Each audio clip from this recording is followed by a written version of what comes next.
In right now, Congressman Jim Himes of Connecticut. He's the top Democrat on the House Intelligence Committee. Congressman, thanks so much for joining us.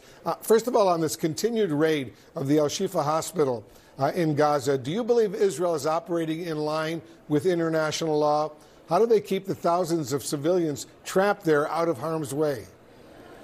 Well, Wolf, you know, none of us really know exactly what's happening today right there. But I will tell you this, which is that if Hamas, as a military entity, is using that hospital to shelter equipment, to shelter their men, then, you know, the hospital ceases to have the protection that a hospital typically would have.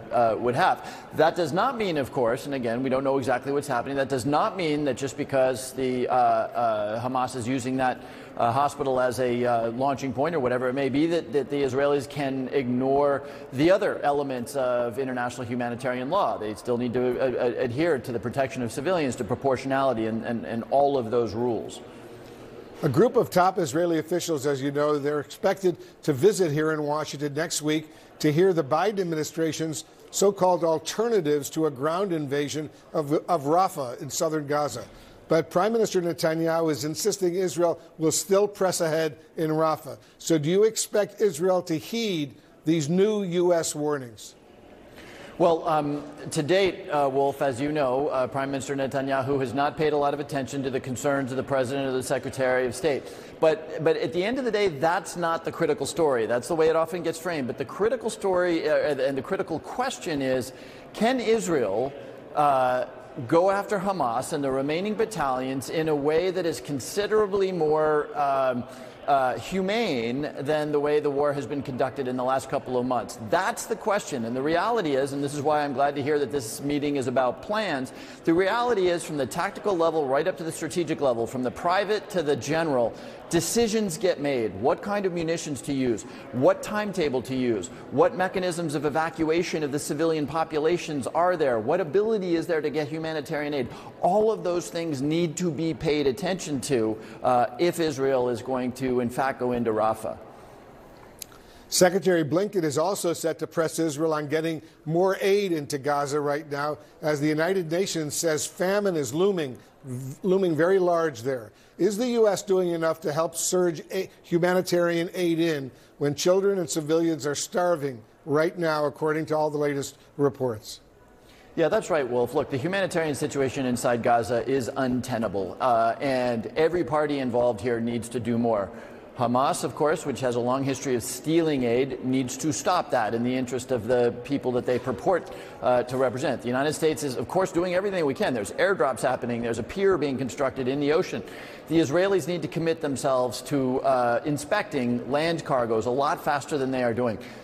It does not serve anybody's purpose to have Gazans starving. It is both a moral affront, and it's ultimately not in the long-term interests of a long-term solution to this problem. So I would answer your question by saying every single party involved needs to stretch a lot more than they are right now to make sure the humanitarian aid is delivered. Yeah, they got to get that food and the medicine in to Gaza as quickly as possible. On Tuesday, the Defense Secretary, Lloyd Austin, as you know, said the United States will not let Ukraine fail. I know this is a subject you've been working on, what's going on in Ukraine right now. But it seems as though the House Speaker, Mike Johnson, isn't going to bring new Ukraine aid to the House floor until April, after both Easter and Passover. How much is this delay impacting Ukraine right now on the battlefield? Well, Wolf, I'm glad you quoted the Defense Secretary, because the fact of the matter is, for the last couple of months, the United States has been failing Ukraine. And thanks to the inability of the Republican majority House to bring up a bill that had, 70 senators supporting it in strong bipartisan fashion in the Senate, we have failed Ukraine.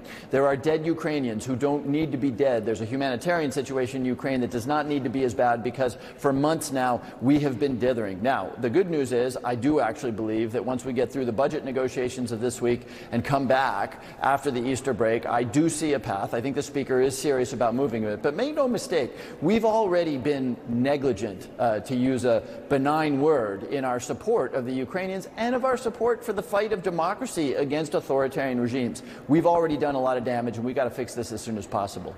And as you point out, there is a Friday deadline to keep the federal government actually funded, just ahead of a partial government shutdown. Do you think Congress can make it happen? And when will something more than the stopgap measures that we've seen be put in place? The vibes are good around here, Wolf, I would tell you. I think the Speaker has sort of settled the issue that he needs to settle every time he tries to do anything, which is how is he going to, survive and placate, his 30 or 40 hardcore MAGA members who, are social media personalities who have a vision for this country that is radical and extreme. And all indications are, and remember, we are talking about 30, 40, maybe 50 members in the majority. All indications are that we're lined up to hopefully get this done by Friday, if not by Saturday, and therefore avert a government shutdown. It is so important to keep the government operating. So many millions of Americans are counting on it. Congressman Jim Himes, thank you very, very much.